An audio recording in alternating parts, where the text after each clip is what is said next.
I stood at the edge of the opulent ballroom, feeling utterly out of place and painfully alone. The golden glow of soft chandeliers bathed the swirling crowd in nostalgic light, and the sound of laughter and clinking champagne flutes echoed against marble floors. Women in elegant gowns and men in tailored suits swept past me, their footsteps a rhythmic whisper on the polished tiles. I smoothed my hands over the midnight blue silk of my dress, trying to steady the flutter in my stomach. The fabric was soft under my fingertips, but it did little to comfort the nerves twisting inside me. This was supposed to be a night of celebration, a gala hosted by my former company to honor longtime employees and loyal partners. I had almost not come at all. At 55, newly divorced and quietly phased out of my managerial role for a fresh perspective, a younger male perspective if I was honest, I wasn't exactly in a festive mood. A younger coworker, my former assistant in fact, now held the position I had worked decades to earn. It stung. The polite smiles and feigned congratulations at my early retirement only added salt to the wound.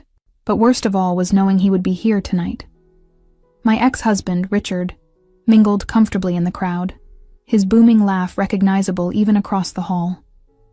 I spotted him holding court near the orchestra stage, his arm wrapped possessively around a much younger woman in a slinky red dress. That used to be me. On his arm, part of a power couple everyone admired.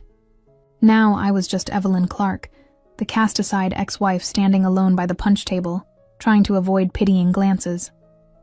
I swallowed hard and looked away, heat creeping up my neck. The humiliation of Richard leaving me for a woman half my age still burned, even 3 years after our divorce was finalized.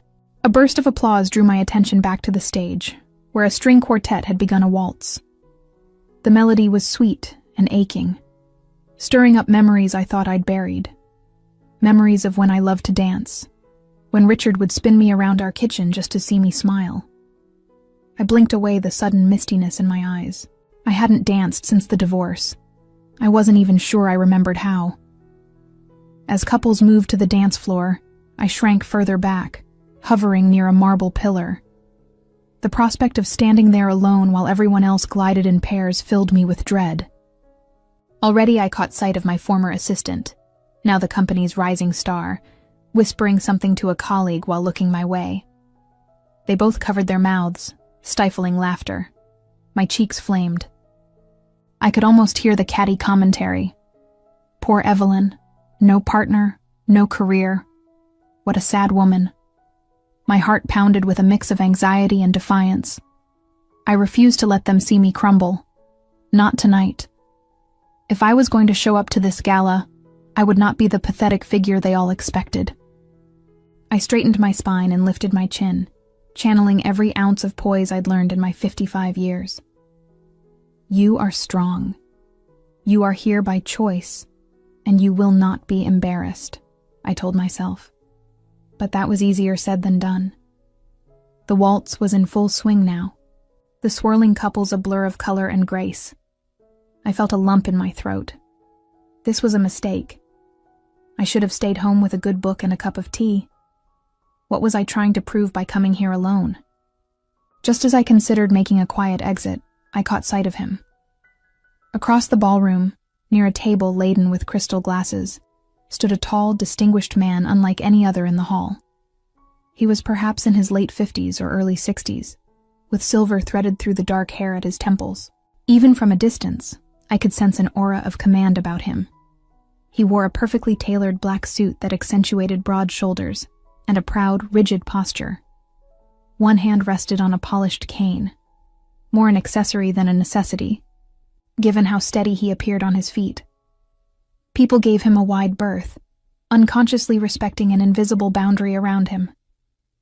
He stood alone, observing the room with piercing gray eyes that seemed to miss nothing.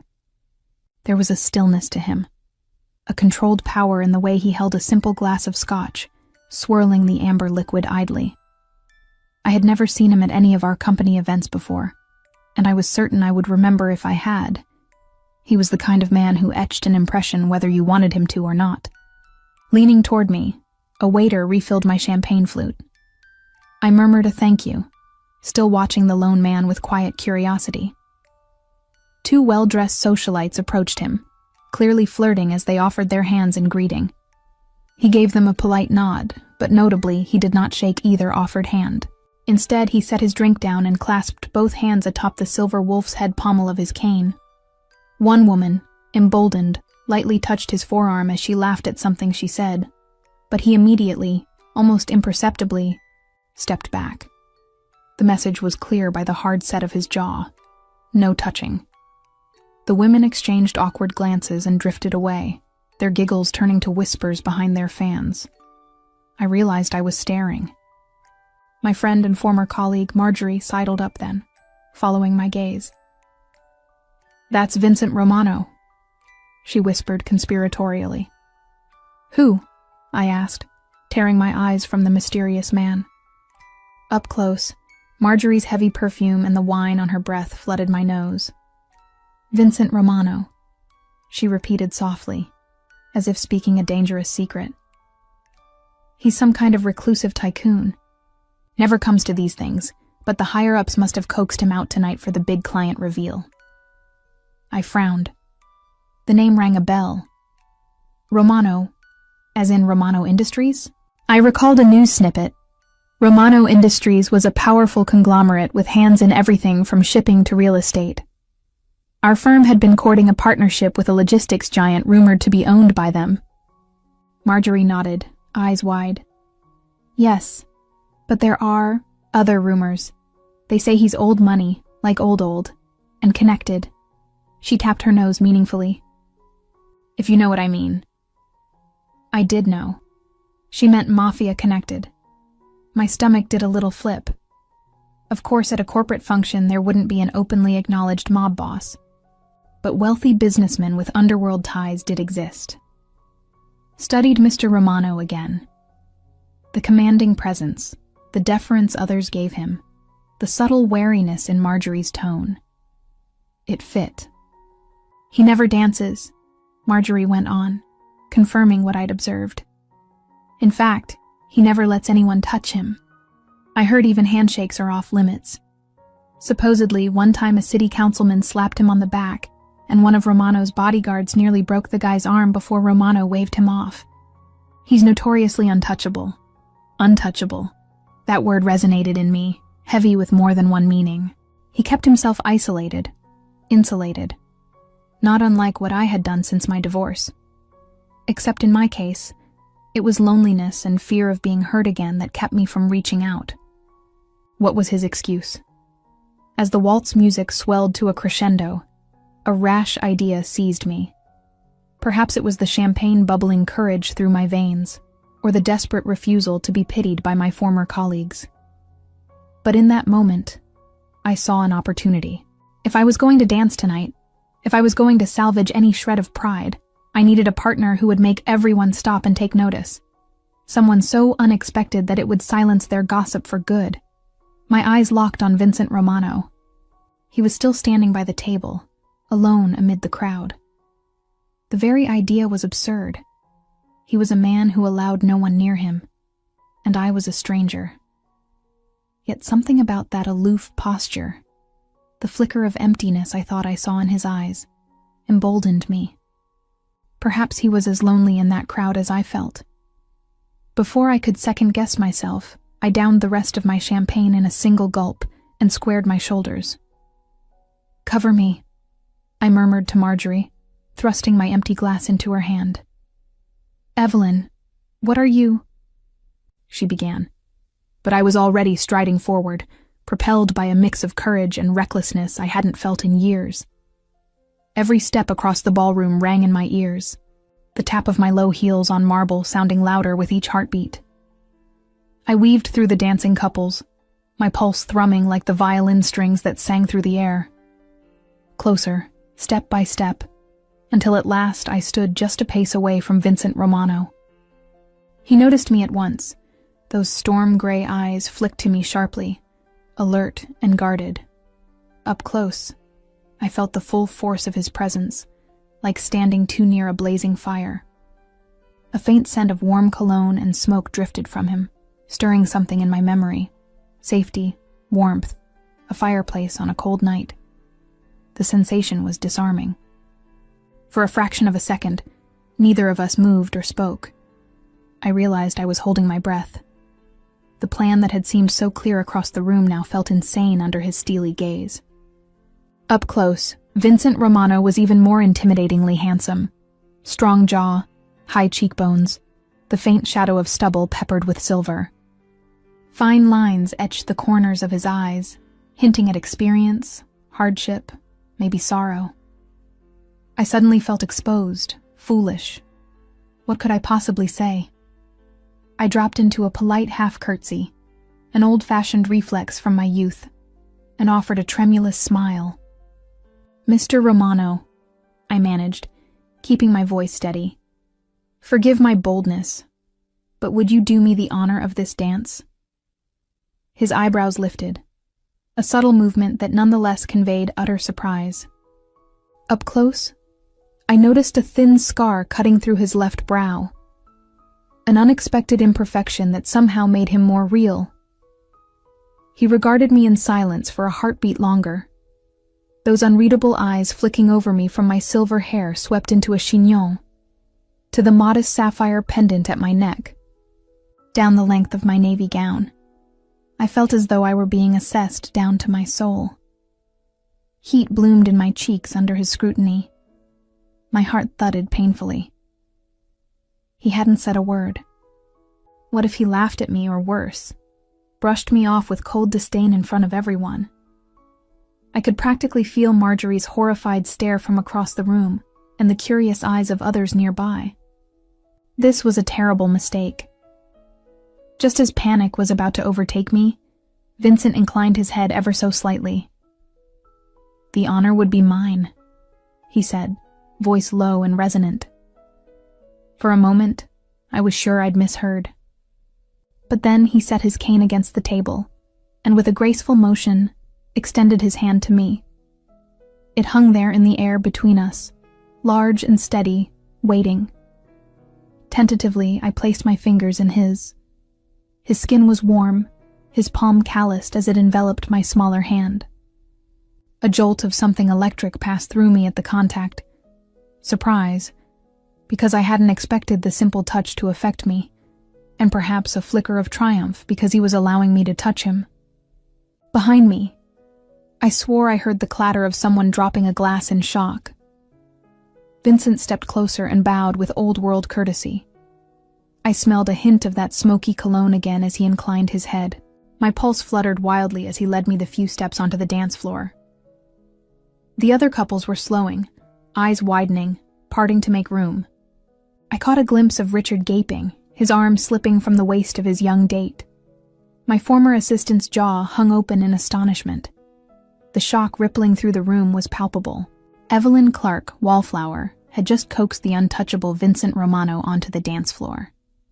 The quartet transitioned seamlessly into the next song, a lilting, romantic foxtrot that I recognized from my youth.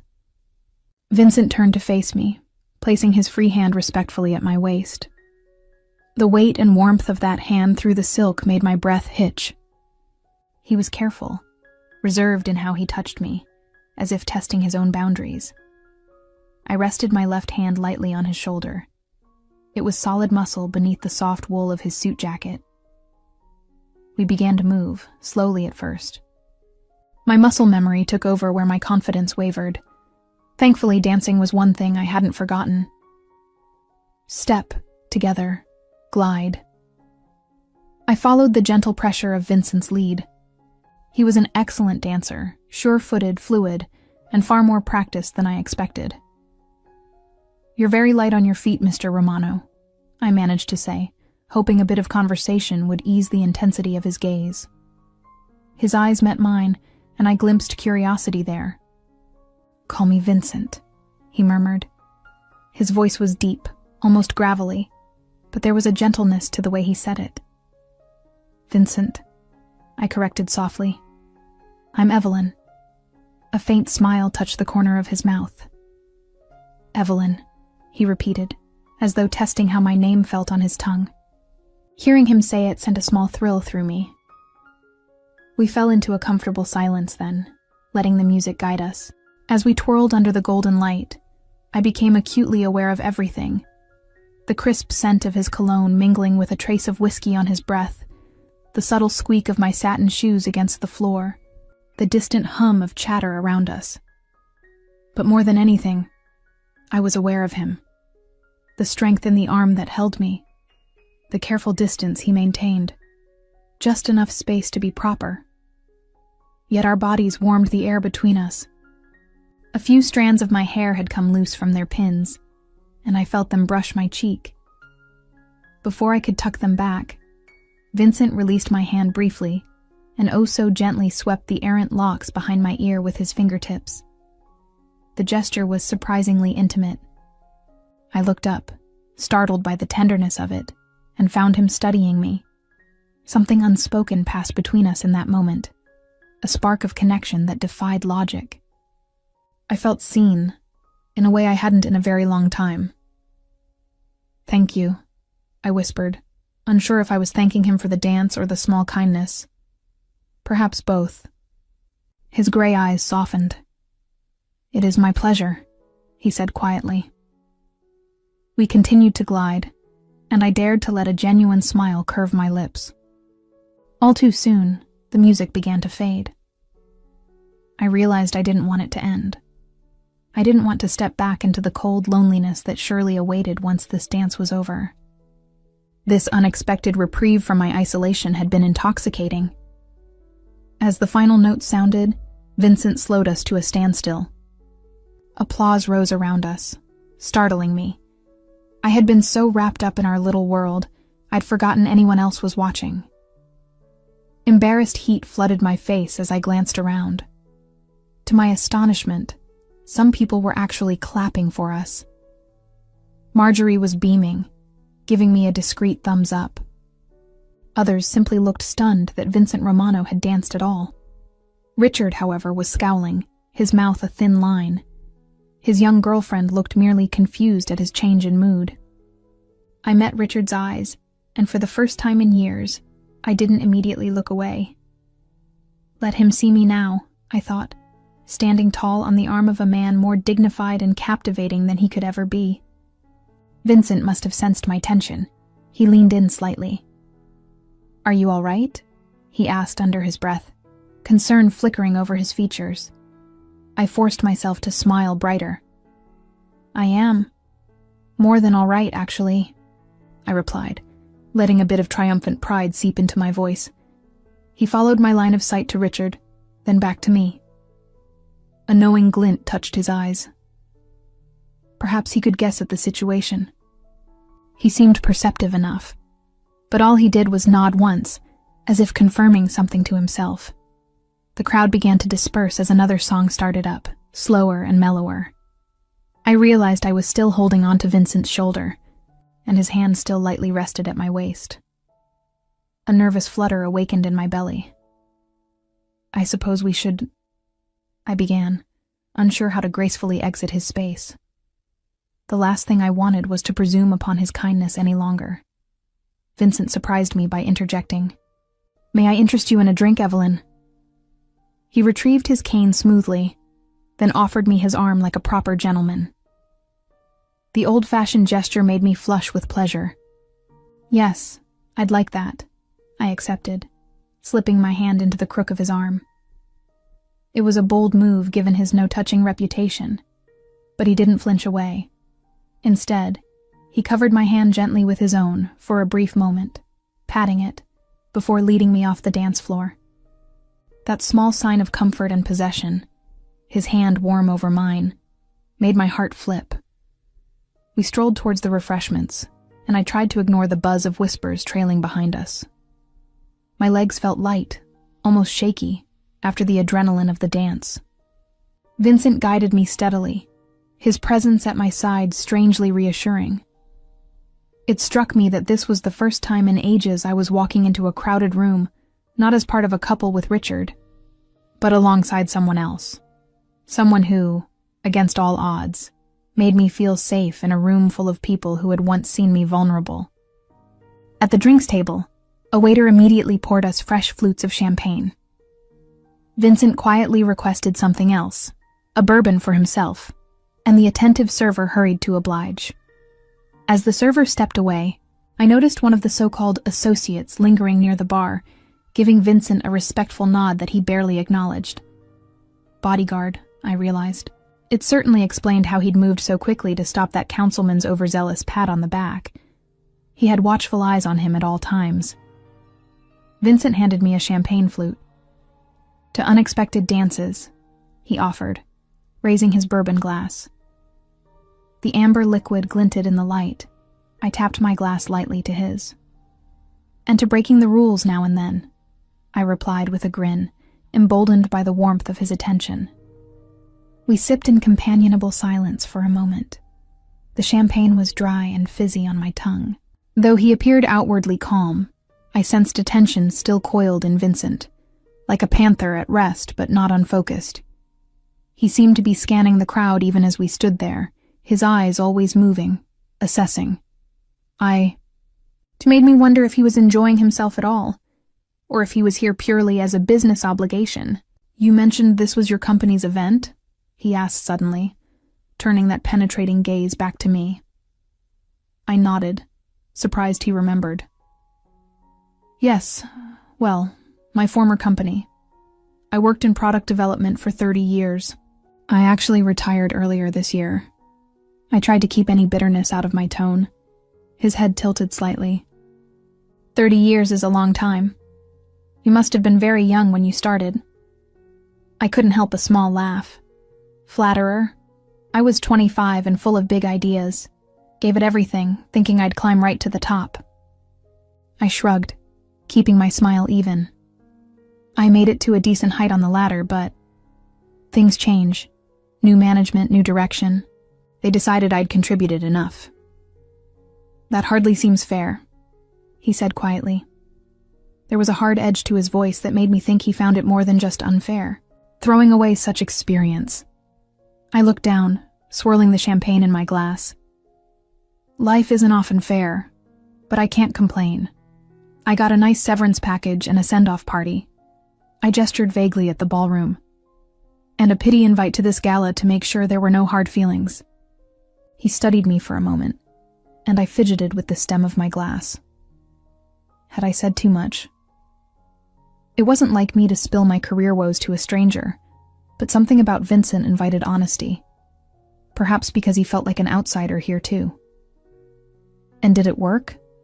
No hard feelings? He asked. I met his eyes and gave a wry smile. Only towards myself, for not seeing it coming. And maybe a little towards the new golden boy who took my job, but he's probably better at it, if I'm being honest. More energy, fresh ideas and all. Vincent's expression hardened. What he has in energy, I'm sure he lacks in wisdom. There's no replacement for experience, Evelyn. The conviction in his tone made warmth bloom in my chest. It had been a long time since anyone had stood up for my value. I took a slow breath. Thank you. That means more than you know. He nodded, and we fell into a gentle silence again. I found myself marveling at how at ease I felt around this man I'd met only minutes ago. There was a quiet understanding in him, on as if he too knew what it was like to invest a lifetime into something, only to have it cast aside. We were drawn out of our private bubble by an interruption. "Evelyn, good to see you," came a smooth voice. I turned to find Derek Carter, the young upstart who had taken over my position at the company, approaching with 2 cocktails in hand. He wore a slick smile that didn't reach his eyes. "I'm glad you made it tonight," he said, though I knew he was likely surprised I dared show up. His gaze flickered to Vincent at my side, and recognition dawned in his eyes. I could practically see the gears turning in his head. "Mr. Romano," Derek exclaimed, feigning pleasant surprise as he extended a hand. "Derek Carter. We didn't get a chance to meet earlier, but I've heard so much about you." Vincent offered a polite, distant nod, ignoring the hand which Derek awkwardly withdrew. Not missing a beat, Derek thrust one of the cocktail glasses toward me. "Evelyn, I grabbed your favorite, the house special martini. You always loved these, right?" I hadn't spoken to Derek since I'd left the company, and he'd never fetched drinks for me even when he was my assistant. A warning bell chimed faintly in my mind, but I kept my expression neutral. "That's thoughtful of you," I managed, taking the glass out of reflex. The liquid in the martini glass was a vivid pink, garnished with a twist of citrus. Something about the way Derek watched me made my skin crawl. Vincent's arm tensed under my hand. He stepped slightly forward, placing himself subtly between Derek and me. "Very kind," Vincent said coolly, though I believe we were about to toast with champagne. As if on cue, Vincent raised his own bourbon, ostensibly to clink against my martini. In the same motion, he bumped his cane against my wrist, so gently it looked accidental. The martini glass tilted and its contents splashed onto the marble floor before I could react. "Oh," I gasped, stepping back as pink liquid splattered my shoes. Derek jumped as well, annoyance flaring in his eyes though he tried to hide it. "What a shame," he muttered. "That was a special cocktail." "My apologies," Vincent interjected smoothly, though I sensed no real remorse in his tone. "How clumsy of me." He handed me a napkin from the bar to dab at the droplets on my skirt.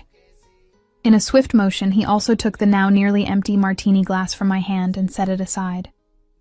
Derek forced a tight smile. "No harm done, I suppose." He looked at me, eyes narrowing slightly as if trying to decide whether the spill was truly accidental. I offered the most benign smile I could muster, though my heart was pounding with suspicion. "Thank you anyway, Derek. That was considerate." Vincent slid an arm lightly around my back, an unmistakable gesture of protection and claim. "If you'll excuse us, Mr. Carter," he said in a tone that, while civil, brokered no argument. But Derek wasn't ready to leave. His ambition overrode his irritation. "Actually, Mr. Romano, before you go, I was hoping to introduce you to our CEO. He's been eager to speak with you about a potential partnership. I could arrange a meeting if you have a moment." He was using the opportunity to ingratiate himself, even with his little ploy foiled. I felt anger simmer in my chest, at his brazenness, and at what I now suspected he had intended with that drink. Vincent barely spared Derek a glance. "Another time, perhaps. This evening I'm otherwise engaged." Derek's smile wavered. I could see he was unused to being dismissed so curtly. His eyes flicked to me, frustration evident for a split second. I decided to deliver the finishing blow. Lifting my chin, I gave Derek a polite, dismissive nod. "We were just stepping out for some fresh air," I said. "Enjoy the rest of your evening, Derek." For a heartbeat, he looked like he might protest. But between Vincent's cold stare and my newfound steel, he thought better of it. With a taut nod, he moved off, casting one last glance at the spilled drink and then at me, confusion and anger warring in his expression. Without missing a beat, Vincent guided me away, our departure probably seeming regal to anyone watching. My heart hammered with a mix of adrenaline and relief. I had never turned Derek away like that, especially not in defense of myself. The look on his face was priceless. It seemed being on Vincent Romano's arm was already giving me a boldness I never knew I had. We strolled out of the grand hall through open French doors onto a balcony that overlooked the estate's gardens. A gentle night breeze kissed my skin, carrying the scent of roses and the distant chirp of crickets. Below, fairy lights twinkled along a stone path where a few guests wandered, but the balcony itself was empty save for us. The muffled music and chatter from inside provided a backdrop to the relative quiet. I inhaled deeply, letting the cool air soothe my flushed cheeks. "Sorry about that," I said softly. "Derek can be a real piece of work. I hope I didn't presume too much by dragging you out here." Vincent released my arm and turned to face me fully. The moonlight cast silver highlights in his dark hair and outlined the strong planes of his face. He shook his head. "You needn't apologize. I welcomed the excuse. He leaned on his cane with one hand, his stance easing. For the first time tonight, he looked less guarded, his shoulders not quite so rigid. Crowds can be suffocating. I nodded in fervent agreement. Tell me about it. I moved to the stone railing and placed my free hand on it, the cool marble grounding me. I wasn't sure I'd survive tonight at all. If you hadn't said yes to that dance, I trailed off, not wanting to imagine the alternative, likely me slipping away in embarrassment while Richard and the others smirked. Vincent was quiet for a moment. Then he said almost to himself, I surprised myself by saying yes. I turned to him in intrigue. Why did you? He looked out over the gardens, eyes distant. When you walked up to me, I thought perhaps I was imagining things. No one approaches me so directly, let alone a beautiful woman asking me to dance. I flushed at the compliment, but he went on, voice low. I have my reasons for keeping my distance, but something in your eyes. He paused, then glanced at me. You looked as if you needed that dance as much as I did. I bit my lip. I hadn't expected such candor. I think I did, I admitted softly. I needed to remember what it felt like to have fun, to not feel invisible. His gaze sharpened. Is that how you feel? Invisible? Sometimes, I shrugged, trying to sound lighthearted. Middle-aged divorcee, out of the workforce now. It's easy to feel like the world has moved on without me. Tonight especially, seeing all these fresh faces at my old company, it's like I'm a relic of the past they humor out of pity. Vincent's expression grew stormy. Fools! If they don't see what they have in front of them. I looked down at my half-empty champagne flute, swirling the contents. It's not just them. Even my ex-husband didn't think I was exciting enough to stick around for. So I guess I started believing it too, that I was too old to start over, or be desirable. I gave a self-deprecating laugh. Heavy stuff for a gala, huh? I'm sorry. I don't know why I'm unloading all this on you. To my surprise, Vincent reached out and gently lifted my chin with 2 fingers, guiding my eyes back up to his. The touch was feather-light, yet it sent a warmth coursing through me. In his gaze, I saw a fierce sincerity that made my breath catch. Evelyn, you have nothing to apologize for, he said, each word deliberate. Your age, your past, those only make you more captivating, not less. The people who failed to appreciate that are blind. My heart fluttered at the intensity of his tone. Under the moon's glow, his gray eyes were almost silver, reflecting determination. For a man who claimed to keep his distance, he was standing quite close now. Close enough that the heat of his body radiated through the night air, that I could see the thick fringe of his dark lashes. Thank you, I whispered, emotion thick in my throat. You barely know me, yet you're being so kind. He lowered his hand from my chin, but his fingers drifted along my jaw in a subtle caress before he let go. That simple graze sent a shiver through my entire body. Sometimes, he murmured, one doesn't need a long time to truly see someone. I felt my cheeks warm and hoped the night masked it. This kind of attention, especially from a man as compelling as Vincent, was something I'd convinced myself I'd never experience again. It frightened me how desperately I wanted to believe his words. We stood in quiet understanding for a beat, the air humming with a tension that was not unpleasant. I tried to gather my swirling thoughts. Maybe it was the champagne, but a question bubbled up that I couldn't hold back. You said you have your reasons for keeping distance, I ventured carefully. Are they reasons one can talk about? Vincent's gaze shuddered a bit. He straightened, the walls creeping back up. I regretted asking immediately. I'm sorry, that was too forward of me. He held up a hand. No, it's all right. He exhaled slowly. Let's just say, I learned a long time ago that getting too close to people can put them in danger. And me as well.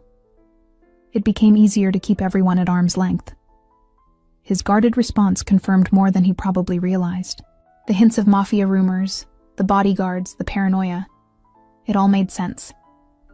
If he truly was connected to dangerous business, anyone near him could be a target. The realization should have made me step back, but it strangely didn't. Instead, I found myself empathizing with the loneliness such a rule must impose. "That sounds like a hard way to live," I said gently. He gave a slight shrug, as if brushing off the heaviness. "It's kept me alive. And until tonight, I thought it was the only way." He fixed me with a look that sent a little thrill through me. "You're the first person in years who's managed to slip past those defenses, even for a moment." A delicate silence stretched between us, laden with meaning. I placed my champagne flute beside his glass on the balustrade, deciding I'd had enough liquid courage for one night. My heart was pounding on its own now. "I'm honored," I said quietly, trying to inject a lightness to ease the weight of his confession. "Though I can't for the life of me figure out what I did to deserve such distinction." He almost smiled at that, a real one that reached his eyes and gentled them. "You were simply yourself." I felt that warmth again, blooming in my chest like a flower opening towards the sun. For a moment, he simply looked at me, an internal battle warring in his eyes. Then his voice came out low and rough, almost a whisper. "You're mine now, Evelyn." I sucked in a breath at the words. They were possessive, bold, yet the way he said my name was tender, almost pleading. He seemed to realize the intensity of his declaration. He raked a hand through his hair and let out a shaky exhale. "Forgive me. That was presumptuous." His gaze dropped, and for the first time I saw uncertainty flicker across his features. "It's just..." He took a step back, setting his cane aside so he could gently grasp my hands in his. The sudden openness in his expression made my heart ache. "The truth is, I lost someone once, someone I cared about deeply. I failed to protect her, and it nearly destroyed me." His thumb stroked over the back of my hand as he spoke, voice raw. "Since then, I vowed never to let anyone into my life like that, never risk that kind of pain again." I felt him squeeze my fingers, as if grounding himself. "But tonight, with you, I realized just how empty I've been. You made me feel something I thought had died in me." He swallowed hard, silvered eyes shining with vulnerability. "When I said you're mine, it wasn't to cage you. It was a promise that I will protect you with everything I have, if you'll let me." My heart was in my throat. The fierce, guarded man I'd met earlier was nowhere to be seen. Here stood a man bearing his soul in the moonlight. Emotion swelled in my chest, threatening to overflow. I did the only thing that felt natural. I stepped closer into the circle of his warmth. "Vincent," I breathed, not even sure what I wanted to say. The space between us dissolved as he drew me in, his forehead gently resting against mine. My heart thundered in anticipation as I closed my eyes, tilting up toward him. Suddenly, the doors behind us swung open with a creak. One of the men who'd been lingering by the bar, a heavyset guy with a buzz cut, definitely a bodyguard type, stepped onto the balcony. "Pardon me, boss," he said respectfully. "The car is ready whenever you want to leave." Boss. The word hung in the air, confirming so much. This was certainly no ordinary businessman. Vincent gave a curt nod, tension radiating from him at the interruption. "Thank you. I'll be down shortly." The bodyguard disappeared back inside with a quick glance in my direction. Evaluation, curiosity perhaps, but he said nothing. I released a breath I hadn't realized I was holding. The night felt suddenly heavier with the knowledge of who Vincent really was, or at least, who I strongly suspected he was. A mafia boss. It explained the caution, the isolation, the power he exuded. And here I was, a respectable divorcee who had never even gotten a parking ticket, standing in the moonlight with a man who likely had blood on his hands, or at least commanded those who did. If I had known earlier, would I have approached him? I honestly wasn't sure. But the Vincent I'd come to know in the last hour wasn't an evil man. Guarded, yes. Dangerous, perhaps, but also gentle and surprisingly considerate. The conflicting ideas made my head spin. He turned to me, an apology in his eyes. "I'm afraid I have to call it a night. Business," he said by way of explanation, mouth twisting slightly as if the word itself was distasteful. Disappointment pricked at me, sharper than it should for so brief an acquaintance. Yet I nodded in understanding. "Of course. I'm so grateful for the time you spent indulging a foolish woman's whims." I tried to smile, but it felt a touch sad. Vincent's brows drew together. "You're not foolish, and I should be thanking you, Evelyn. Tonight was..." He searched for the word. Unexpected, but not unwelcome. That was probably the closest someone like him would come to admitting he'd enjoyed himself. I smiled genuinely now. It was for me as well. He stepped closer, and for a heart-stopping moment, I thought he might kiss my cheek, European style, as a goodbye. Instead, he took my hand in his and lifted it to his lips. His mouth barely brushed my knuckles, but the old-world gesture sent my stomach into a flutter. "Until we meet again," he murmured, eyes holding mine over my hand. My breath caught. Something about the way he said it made it sound like a promise. "Until then," I whispered back. Vincent released my hand with clear reluctance, and with a final gentle look he turned and walked away. I watched him stride inside and disappear among the departing guests. I remained on the balcony for a minute longer, drawing in a slow breath to steady my racing heart.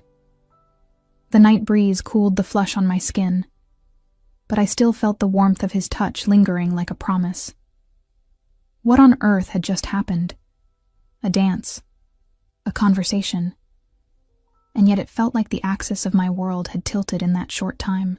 I pressed a hand to my cheek where I could still imagine the ghost of his near kiss. "Pull it together, Evelyn," I murmured to myself with a shaky laugh. I probably looked and felt like a besotted teenager.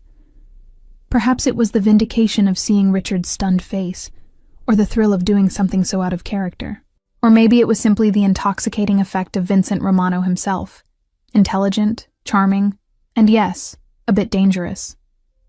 A man from a world completely separate from mine, yet somehow we had found an undeniable connection on that dance floor. Eventually, I made my way out through the quiet gardens, retrieving my wrap and purse along the way. I avoided any lingering guests or curious colleagues. When I reached the drive, I waved down a taxi rather than waiting for the valet. I hadn't trusted myself to drive after the champagne anyway. As the city lights flashed by the cab window, I closed my eyes and let the evening replay in my mind. The golden glow of chandeliers, the music that carried us across the dance floor, Vincent's steady hand at my back, the protective fervor in his eyes on the balcony, and that feather-light kiss on my hand that had sent my heart aflutter. When I opened my small clutch to fetch cab fare, my fingers brushed against something unfamiliar. I pulled out a sleek black business card I hadn't noticed before. Embossed on it in silver was a single name, Vincent Romano, and beneath it, a phone number. My breath caught. He must have slipped it there or had someone leave it for me, a quiet invitation to reach out. I tucked the card safely back into my purse, a secret smile tugging at my lips. For the first time in a very long time, I felt something stir to life inside me that I thought had died. Hope. Hope that life still held some surprises for me yet. That perhaps I wasn't as invisible or unworthy of excitement as I'd come to believe.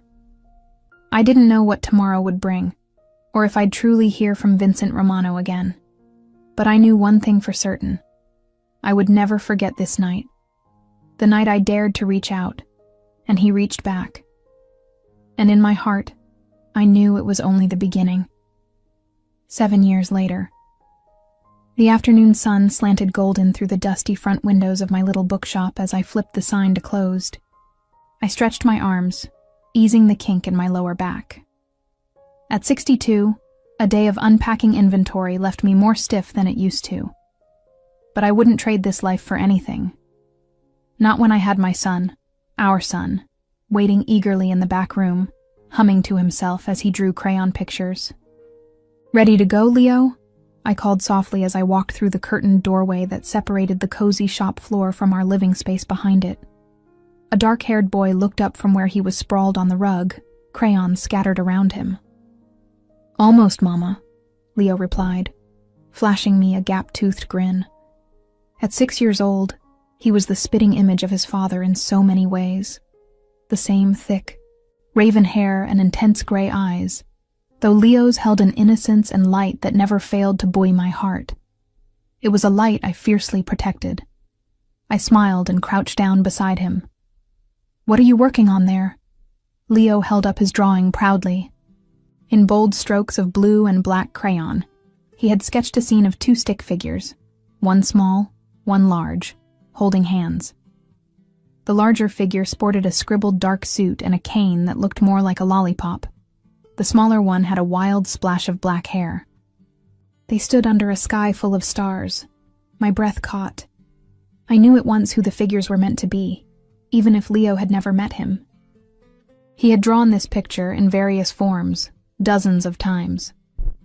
"That's lovely, sweetheart," I said gently, brushing a lock of hair off his forehead. "Are those the people from Mommy's stories?" Leo nodded earnestly. "It's you and the magic dancing man," he explained, as if it were obvious. He pointed to the taller figure's cane. "See? I always give him a cane 'cause you said he walked with one. And I gave him a suit 'cause you said he's like a prince that wears fancy clothes." A lump formed in my throat. Magic dancing man. It was how I'd described Vincent to Leo in the bedtime stories I spun about my friend, who once swept me off my feet. I never intended to tell my son much about his father. How could I, when I'd thought Vincent dead all these years?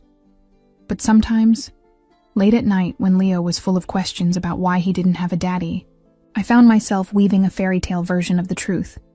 A brave, mysterious man who danced with me under the stars and vanished to fight dragons in far-off lands. A hero who, I privately hoped, would have loved his son more than anything. I cleared the tightness from my throat and pulled Leo into a hug. He giggled as my fingers found his ticklish sides. "All right, my little artist. How about we head home? I think grilled cheese is on the menu tonight." "Yay, race you to the door." Leo darted from my arms and sped toward the shop's front entrance, his sneakers flashing. Laughing, I rose and followed. Outside, dusk was falling over our sleepy coastal town. I had moved here shortly after Leo's birth, seeking the anonymity and peace of a place far from the city where I'd left my heart in pieces. Over the years, I'd built something new. Small, certainly, but ours. The bookshop apartment, friendly neighbors who knew us only as Evelyn and Leo Jones, my maiden name, and a steady routine that felt safe. As we stepped out onto the cobbled street, I reached for Leo's hand. He skipped along at my side, chattering about the new comic book shipment we'd unpacked today. I listened with a smile, soaking in his animated retelling of superhero plots I barely understood. These simple moments were what I lived for now. We passed the antique street lamps that were just flickering on. A familiar figure waved from the bakery across the way. Mrs. O'Neill, who always snuck extra muffins into a bag for Leo in the mornings. I waved back, heart swelling with gratitude for the community that had embraced us. Stopping on the corner, I knelt to zip up Leo's jacket. The autumn air carried a chill and a salty breeze from the nearby harbor. "Stay close to me when we cross, all right, Bug?" I reminded him. He rolled his eyes in that good-natured way, but pressed closer to my side. The street was mostly empty at this hour, shops closing, everyone heading home for supper. I looked both ways, no traffic, then took Leo's hand to cross. Halfway across the narrow road, I heard it, the sudden roar of an engine. Headlights burst around the curve, bearing down on us far faster than the posted speed. My stomach dropped. A car was racing toward us, and it wasn't slowing down. Time seemed to hiccup. I tightened my grip on Leo's hand and tried to yank him forward, my heart leaping into my throat. But my heel caught a depression in the old roadway. I stumbled, panic surging as I realized we wouldn't make it across in time. Out of nowhere, a dark figure sprinted into the road. A powerful arm wrapped around my waist from behind, hauling me and Leo out of the path of the oncoming car with barely a second to spare. We lurched onto the opposite curb, just as the car blasted past, horn blaring angrily into the twilight. The world rushed back in a flurry of sound. My own ragged gasp, Leo's startled cry, the receding screech of tires. I found myself pressed against a broad, familiar chest, protected between the solid wall of a man's body and the iron lamppost behind us. One of his arms encircled me. The other was braced over Leo, sheltering him. It all happened so fast. I froze, heart pounding. Then I heard it, a low, concerned voice I had feared I'd never hear again. "Are you all right?" That voice. Older, a touch more gravelly but unmistakable, impossible. I tilted my head up, scarcely able to breathe. Storm gray eyes met mine, wide with worry and disbelief. The fading daylight etched the beloved lines of his face in chiaroscuro. There were a few more silver threads at his temples now, a new scar above his brow that hadn't been there before. But it was him. Vincent.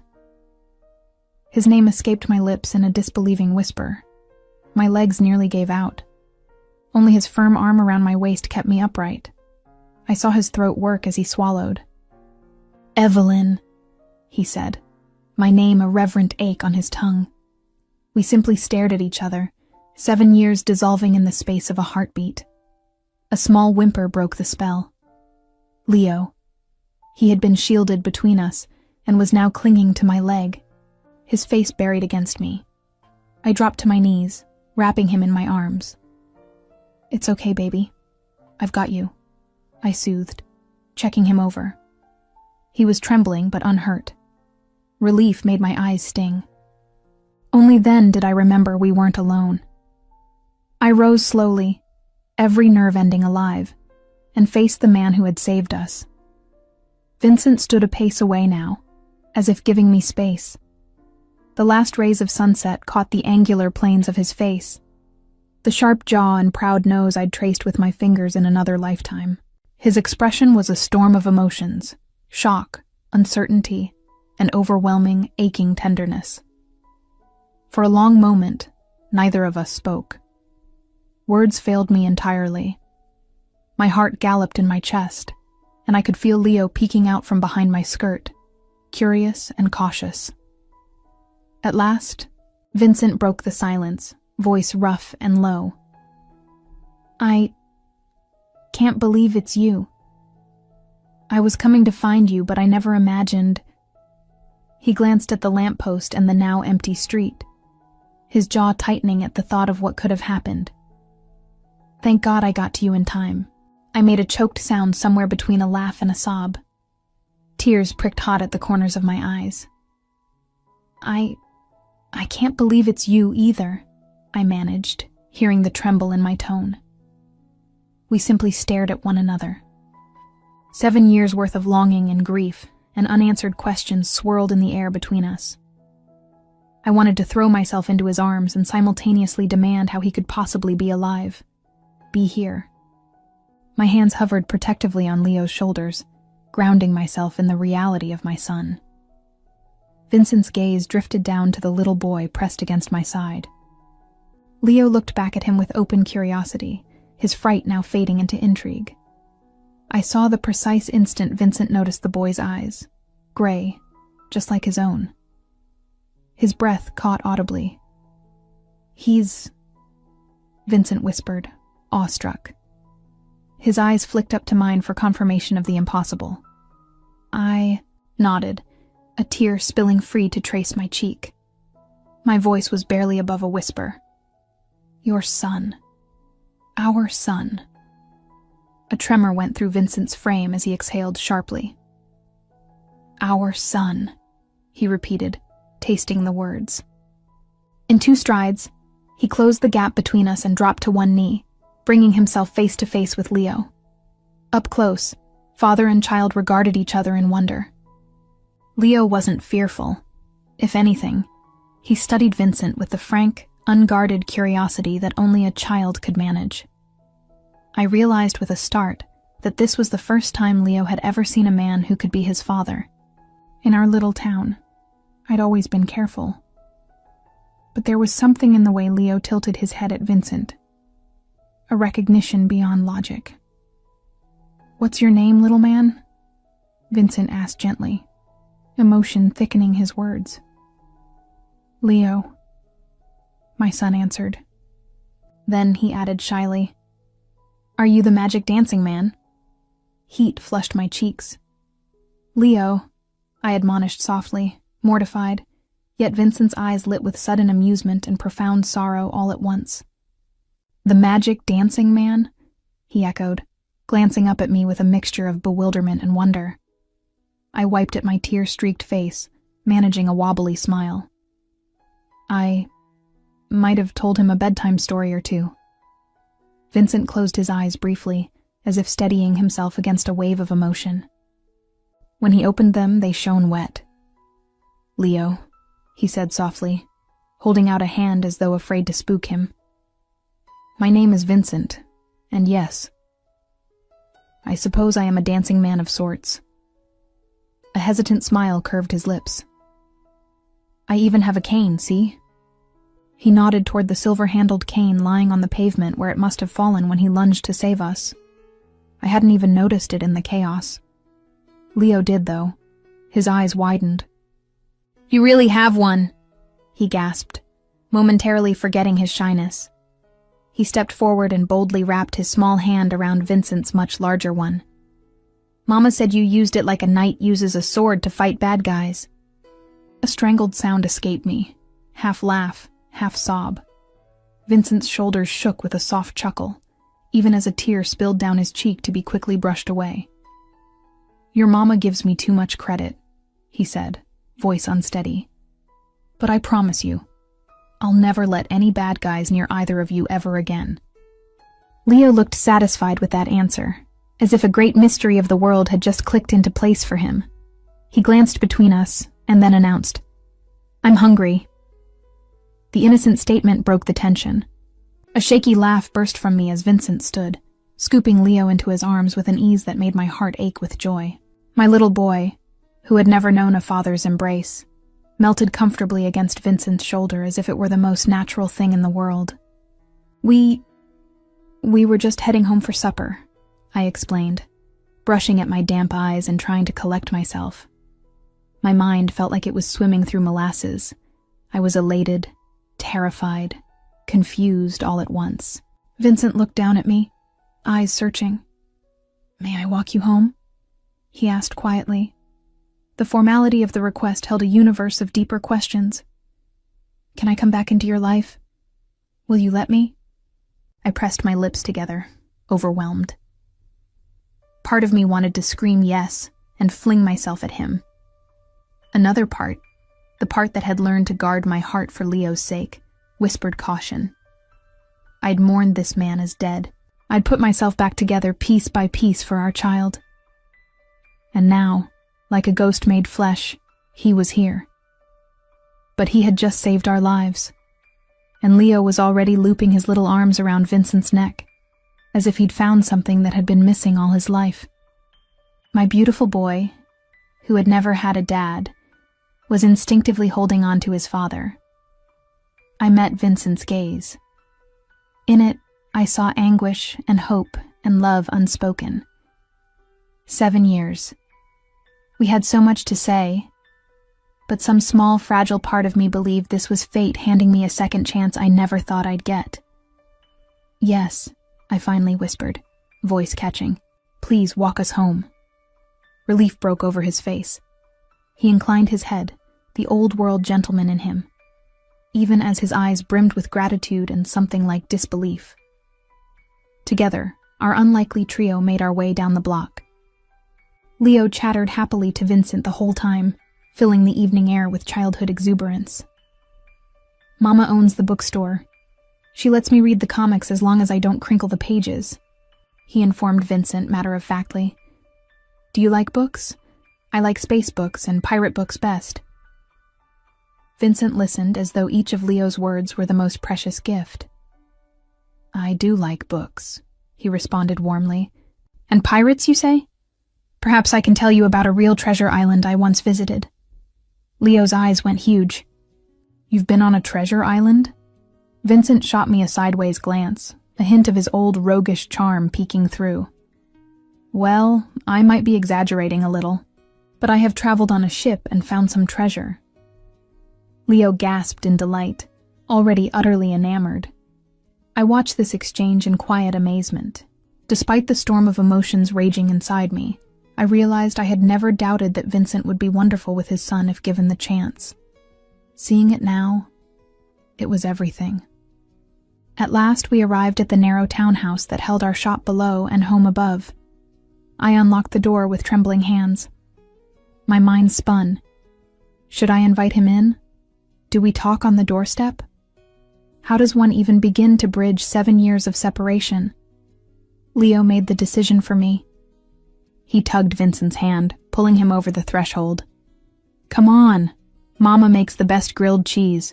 You can have dinner with us, right, Mama? He looked up at me pleadingly, the prospect of having his newfound father join us too exciting to pass up. I hesitated, searching Vincent's face. He stood in the entryway, uncertainty warring with longing across his features. How many times had I dreamed of this moment, to have him back under my roof? 1,000 questions burned in me, but one look at Leo's hopeful face and Vincent's anxious, yearning eyes, and the answer was clear. That sounds fine, I managed, stepping aside to fully welcome him in. If you'd like to stay, that is. Vincent's response was immediate and wordless. He gently clasped my hand, the one I'd braced on the doorframe, and raised it to his lips. He pressed a soft kiss to my knuckles, just as he had done on that night so long ago. Warmth blossomed through me. Nothing would make me happier, he said earnestly. Inside, as I busied myself in the tiny kitchen with grilling sandwiches, I eavesdropped on Leo excitedly giving Vincent a tour of our humble abode. This is Mama's chair where she reads me stories. That's my toy box. Oh, and look, I have a telescope by the window to see stars. Mama says maybe one day we can see the North Star. Vincent responded with genuine interest, and soon the two of them were bent over the telescope, peering at the first evening stars blinking to life. I hovered by the stove, a wooden spatula clutched to my chest, silent tears of gratitude slipping down my cheeks at the domestic scene I never thought I'd witness. The two halves of my heart finally meeting. Yet beneath my joy, fear coiled tight. I still didn't know how Vincent was alive, where he'd been, why he hadn't contacted me. The pain of those unanswered years lingered, making me jittery. He had missed Leo's birth, his first word, his first steps. We had lost so much. Could we ever truly get past that? After dinner, which Leo insisted on eating perched beside Vincent at the table, chattering through mouthfuls of gooey sandwich, I settled my son into bed. Usually he protested bedtime, but tonight he went willingly, exhausted by excitement. I suspect he wanted to dream about magic dancing men and pirate treasure. When I emerged from Leo's room, I found Vincent standing in the lamplight of the living area, hands clasped behind him, gazing at a cluster of framed photos on my wall, most of them of Leo at various ages, plus one old picture of me laughing with my late parents. He turned at the sound of my footsteps, his face awash with complicated emotion. We regarded each other across the small room. The air felt taut, heavy with things we needed to say. I broke the silence first. We have a lot to talk about. I twisted my fingers together, unsure where to begin. Part of me wanted to launch straight into, "How are you alive?" but that felt too blunt, too raw. He nodded, stepping toward me. We do. He hesitated, and in a gesture of old-fashioned respect, inclined his head toward the sofa. May I sit? Wordlessly, I sank onto the cushions, and he lowered himself beside me, not too close, as if wary of crowding me. Still, the heat of him, the familiar scent of his cologne, enveloped me. When I left you that night, he began quietly, I promised myself I'd keep you safe. He drew a shaky breath. You saw what happened with Derek. Small as that was, it confirmed my fears. Being close to me could put a target on you. I thought I could manage it, but... He raked a hand through his hair, a gesture I recognized as frustration with himself. I waited, my heart a hammer in my chest. A few weeks later, there was an attempt on my life, he finally said, voice low. I inhaled sharply. He continued, a car bomb. It was meant for me and anyone with me. It went off outside my home. By a miracle I survived, but several of my men didn't. He paused, jaw clenching at the memory. I knew then that my enemies had taken note of you, of us. I couldn't bear the thought that you might be caught in the crossfire. My stomach churned. A car bomb. I absently realized my hand had drifted to cover his where it gripped his knee. He looked down at our touching hands and gave a faint, sad smile. I staged my death, he said, turning his hand under mine to hold it. It was the only way to ensure they'd lose interest in you. My people arranged a believable scene. The world, you, thought I was gone. I went underground, hunting down those responsible, making sure none were left to threaten you or anyone I loved. His voice cracked slightly on the last word. Tears slipped free as I absorbed his words. He had believed staying away would protect me. I believed it too, even as the personal cost to us was devastating. Why didn't you send word? I whispered. Let me know you were alive. Something. Vincent's face crumpled with regret. I wanted to. God, I wanted to 1,000 times. But I was being watched. Any hint, any leak that I still lived, and they would have turned their wrath on you. I couldn't risk it, Evelyn. And by the time it was finally over, I was too ashamed, too afraid you'd moved on, or that you'd hate me for what I'd done. A soft sob escaped me, and I pressed a trembling hand to my mouth. I had hated him, at times. Hated him for disappearing without a goodbye, for leaving me to grieve him. But I also understood why he'd felt he had no choice. I don't know what to say, I managed, voice thick. I grieved you, Vincent. For years, I thought... I broke off, swallowing a wail. He moved instantly, wrapping me in his arms, my cheek pressed against his solid chest, and all the longing and heartbreak of the last 7 years poured out in a torrent of tears. He murmured softly into my hair, apologies and endearments mingling together. I'm here now, my love. I'm so sorry. So sorry. After a while, my sobs subsided to sniffles. I pulled back slightly, and he wiped my damp cheeks with gentle thumbs. I understand why you did it, I said shakily. Intellectually, I do. But do you have any idea what it was like thinking you were... My voice broke. His own eyes glistened. I know, he whispered. Because I was living in my own hell, thinking I'd lost you. I nearly came back 12 times. The night I heard Leo had been born... He closed his eyes, anguish twisting his features. I had one of my men keep discreet tabs from afar to ensure you were safe. When word reached me that you'd had a baby, my baby, I almost threw caution aside right then. My breath caught. He'd known, perhaps not right away, but he'd known Leo existed. Then why didn't you? I asked, not accusatory, just desperately curious. He shook his head. The threat wasn't eliminated yet. I couldn't risk leading them to you both. I thought you'd be safer if I stayed dead a while longer. I'm so sorry, Evelyn. I searched his face, the face I'd loved so fiercely and mourned so deeply. There was no guile there, only raw sorrow. He thought he was doing the right thing. I managed a small nod. It wasn't total forgiveness, not yet, but it was a start. He seemed to understand. Gently, he reached for my hand again. I know I can never get those years back, he said. But being here now with you and Leo, I feel like I've been given a miracle. And I promise you I will never waste it. If you'll allow me... His voice broke. I want to spend every day earning your trust back, being the man you and our son deserve. Fresh tears welled, but this time they were as much from relief as lingering hurt. In answer, I leaned forward and captured his lips with mine. Vincent inhaled sharply in surprise, then groaned softly and kissed me back with all the pent-up longing of 7 empty years. The kiss was salty with tears and sweet with forgiveness, gentle and then urgent, a language all its own telling me how much he'd missed me. I threaded my fingers through the silvered hair at his nape, and he pulled me firmly against him, deepening the kiss until my head spun.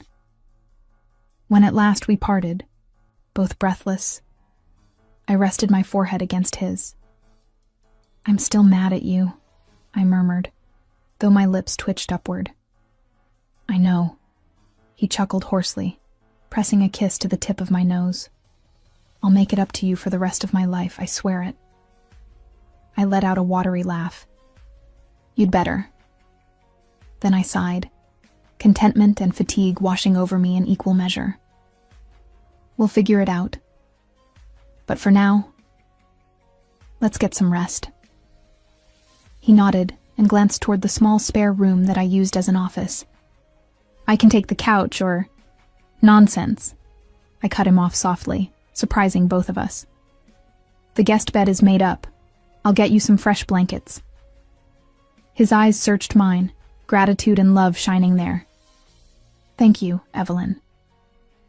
That night, after checking on Leo once more, who had fallen asleep clutching his drawing of the magic dancing man, I drifted back toward my own bedroom.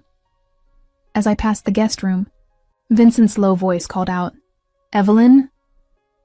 I peeked in. He sat on the edge of the small bed, looking almost comically large in the modest space. In the soft lamplight, the lines on his face looked deeper, but so did the warmth in his gaze. I just wanted to say goodnight, he said quietly, and thank you for letting me back in. My throat tightened.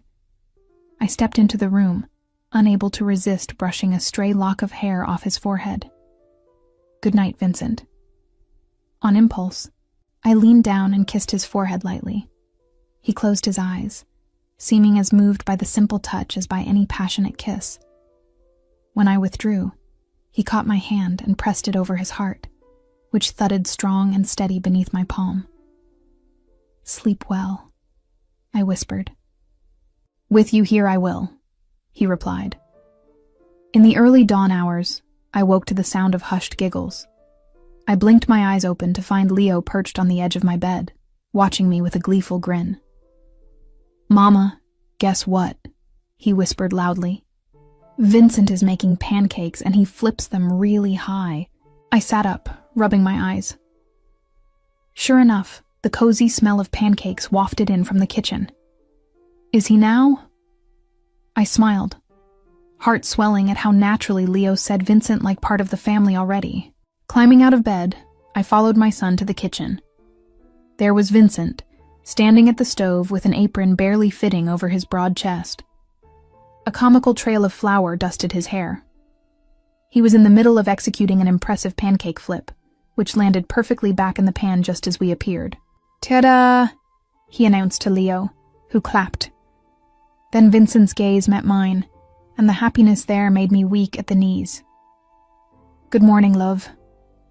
Good morning, I replied, the endearment warming me. Moving on instinct, I joined him by the stove. He immediately leaned down and kissed me softly, a gentle good morning that made Leo giggle and pretend to gag at the display. We both laughed. As we sat around the table to eat, Leo practically bouncing in his seat as Vincent regaled him with a dramatically embellished tale of how he learned to flip pancakes from a French chef in Paris. I felt like I was living someone else's charmed life. There was coffee in my favorite mug, a silly bouquet of wildflowers Vincent had spontaneously gathered from our window box and presented to me, a joyful child chattering between bites, and opposite me, the man I never thought I'd see again, smiling and holding my foot under the table with a playful squeeze. Our path forward wouldn't be without its bumps, I knew that. There were practical matters to sort. Where would we live long term? What would integrating Vincent into our daily life truly look like? And emotional scars to heal. But I also knew that whatever came, we'd face it together now. A week later, on a crisp Saturday, I found myself back in the very city where this journey began, arm in arm with Vincent as we walked into an elegant donors gala hosted by the Romano Foundation. Our little town's community center was receiving a generous endowment, and Vincent insisted we attend the event together, as a family. At first I was hesitant. I hadn't set foot in these circles since that fateful gala 7 years ago. But any nerves I had melted away under the warmth of Vincent's proud smile and the solid strength of his arm anchoring me. Gasps rippled through the crowd as we entered. Many recognized Vincent at once, stunned whispers of Romano buzzing around us. And a few recognized me too, I think, though they struggled to reconcile the confident woman in a sleek gown, her silver hair swept elegantly up, a radiant 7-year-old boy holding her hand, and Vincent Romano at her side, with the downtrodden divorcee they remembered. At dinner, a familiar figure timidly approached our table. Richard. His once robust frame had gone a bit soft, and a little gray tinged his temples. I felt an old hurt stir, but mostly I felt nothing. Time had dulled the pain to indifference. He stammered a greeting, clearly nonplussed to see me here and with him. "Evelyn, you, look well," he managed, eyes darting nervously to Vincent, who raised an eyebrow but remained silent, one hand resting on my back. "Thank you, Richard," I replied politely. And then I introduced him to Leo, who wrinkled his nose, having heard the unflattering version of Richard in my stories, perhaps. The interaction was mercifully brief. Richard excused himself after a few awkward pleasantries, likely unnerved by Vincent's cool, assessing stare. As Richard shuffled away, Vincent leaned down to my ear. "Are you all right?"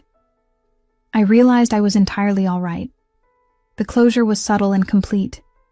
I no longer needed anything from Richard, not his apology, regret, or approval. I had everything I needed. I smiled up at the man who had given me that and more.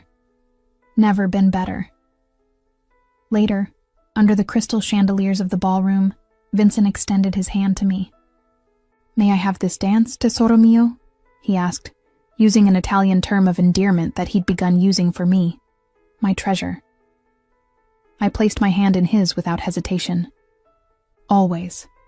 We swept onto the dance floor and into a waltz, and I swear I heard a few scattered claps and delighted murmurs of, "They're dancing again," from those who recalled our first dance so long ago. But soon the world narrowed to just Vincent's eyes on mine, his hand holding me close. He spun me in a gentle circle and teased, "You know, you once dragged a certain man onto a dance floor and he told you he didn't dance." I laughed softly. What can I say? Perhaps he hadn't found the right partner yet. His arm tightened at my waist. Indeed. Perhaps he was waiting for a bold, beautiful woman to pull him into her world. My heart fluttered as he dipped me slightly, exactly as he'd done that first night. I felt weightless, utterly safe in his arms. As the music swelled to a close, Vincent gazed at me, love shining openly on his face. "Ti amo," he whispered, the Italian words for "I love you." He'd been teaching them to Leo and me, weaving bits of his heritage into our daily life. I lifted our joined hands and pressed a kiss to the back of his "I love you too." He grinned and, to my surprise and delight, sank down on one knee in the middle of the dance floor. A hush fell around us, but I barely registered our audience. My hands flew to my mouth as he produced a small velvet box from inside his tuxedo. "Evelyn," he said, voice ringing out clear and strong, trembling just a touch. I had planned to do this tomorrow in a quieter moment, but why wait? Soft laughter rippled through the watching crowd. My eyes blurred with tears of joy. "You have been the bravest, most patient woman. You gave me a beautiful son and a reason to fight my way back to life. Will you marry me and make me the happiest man on earth?" Tears spilled down my cheeks, but I was smiling so wide it hurt.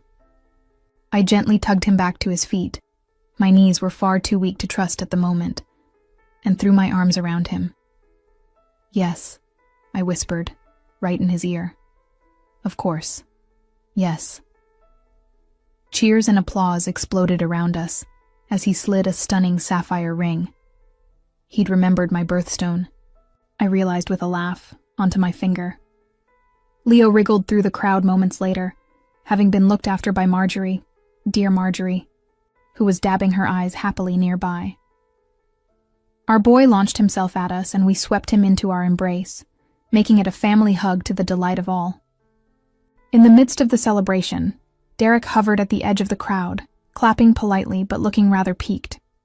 I approached him, Vincent at my side, and gave him a cordial nod. "No hard feelings, Derek," I said graciously. "I wish you well." It was the kind of parting I'd dreamed of. Me on top, him rendered irrelevant. It was brief, but enough. That night, back in our hotel suite, I stood out on the balcony overlooking the city lights, wrapped in Vincent's jacket and in his arms.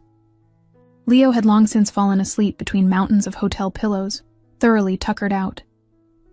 "You're quiet," Vincent murmured, nuzzling my neck. I tilted my face up to the stars. Our stars. I was just thinking how, if someone told me 7 years ago I'd be right here, right now, I'd have said they were dreaming. Vincent turned me in his arms, so I faced him. He tucked a stray strand of silver hair behind my ear tenderly. "Sometimes reality is even better than dreams," he said. I traced the lines of his beloved face, marveling that he was real and mine to touch. Then I teased, "Well, it certainly took you long enough to ask me to marry you, Mr. Romano." He laughed, a rich, deep sound I adored. "I wanted to ask you the day I returned, but I thought it prudent to let you yell at me a bit first." I smirked. "Don't worry, I'm not done making you grovel. Husband or not, you'll be making up those lost years for a long time." "Yes, cara mia," he agreed readily, then added with a playful gleam, "Though I think saving you from speeding cars and catching murderous rivals counts for a little credit." I rose on tiptoe and pressed a kiss to the new scar above his brow. "Fine. A little." He held me close then, his voice turning thoughtful. "And in 7 more years?" I looked into those eyes that had first ensnared me across a ballroom. They were softer now, full of contentment and the wisdom of lessons learned the hard way.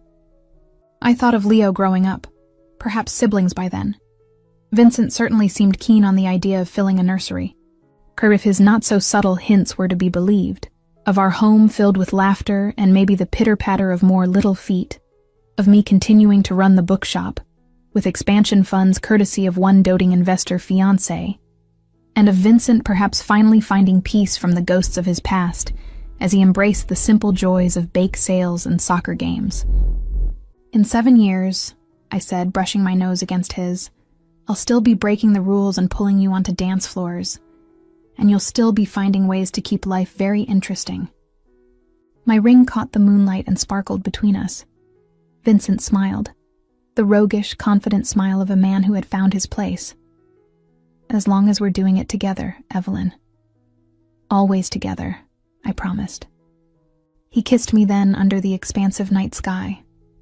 Thoroughly, passionately, like a man who would never take another kiss for granted. I melted against him, reveling in how perfectly we fit. Behind us, through the open balcony doors, I heard the sleepy voice of our son. "Mama? Papa?" We broke apart, exchanging a joyful look at the new title Leo had spontaneously started using for Vincent. Papa. We hurried inside to tend to him, leaving the night and its stars to themselves. As we settled Leo back to sleep, after a trip to the bathroom and a glass of water, of course, Vincent and I stood at the foot of the bed, watching his chest rise and fall in peaceful slumber. Vincent's hand found mine and gave it a squeeze. I leaned my head on his shoulder. "Thank you," I whispered, not wanting to wake our child. "For what, love?" he whispered back. "For coming back. For our son. For this second chance." I looked up at him, tears in my eyes. He lifted my hand to his lips. "It's I who should thank you. You saved me, Evelyn, more than once. You believed in me, even when I didn't deserve it." We fell quiet, simply holding each other, gazing at the miracle of Leo, at the miracle of us. In the quiet, Vincent's cane, propped by the door, caught my eye. Leo had insisted he bring it tonight. What's a magic dancing man without his cane, after all? I smiled, recalling how our story began with that very cane, with a man who never accepted any touch, and a woman who had been afraid she'd never reach out again. I felt Vincent's lips pressed to my hair. "A penny for your thoughts," he murmured. I intertwined our fingers and led him toward the bedroom, exhaustion tugging at my limbs but happiness buoying my soul. "I was just thinking how right this is," I said softly. "All of it, even the hard parts led us here." He turned off the lamp, plunging the room in silvered darkness except for the city glow through the curtains. Pulling me gently down onto the bed, he wrapped me in his arms. I went willingly, curling against the warmth of his chest. "You make me a better man, Evelyn," he whispered into the quiet. "I can't promise I won't make mistakes, or that my past won't occasionally cast a shadow. But I promise you that I will devote every breath to making you and Leo happy." I pressed a kiss over his heart, where I felt it thrumming steadily. "And I'll spend every breath proving you were right to take a chance on a foolish, lonely woman at a gala." I tilted up and added impishly, "Even if I had to do the hard part and ask you to dance first." He chuckled softly and tucked a stray hair behind my ear. "Boldness suits you. It's one of the many reasons I fell in love with you." We shared a slow, tender kiss, our legs tangling comfortably beneath the sheets. When we parted, I yawned, and he brushed his thumb over my cheek. "Sleep, Tesoro," he said. "I'll be here when you wake." I nodded, nuzzling into the crook of his neck where I fit so perfectly. As I drifted off, I heard the steady cadence of his breathing, and beyond it, the faint, reassuring thump of his heart. My last conscious thought was that I felt truly, completely safe for the first time in forever. We had walked through fire to get to this peace, but it was worth every trial and tear. Together, we were writing a new chapter filled with midlife adventure, mutual respect, and a love that only deepened with time. Our story, full of heartbreak and healing, danger and solace, loss and love found again, had shaped us into who we needed to be for each other. And now, surrounded by the quiet symphony of our sleeping child's breaths and my fiancé's gentle snores starting up beside me, I closed my eyes with a smile on my lips. Happily ever afters, I realized, aren't endpoints at all. They're choices, daily choices to love, forgive, and embrace what life brings. And as for our little family, we were choosing happiness for all the days to come. And indeed, our happily ever after was only the beginning of a whole new adventure. A story for another time, perhaps, but one thing is certain. Whatever the future held, we would face it together, hand in hand, heart to heart,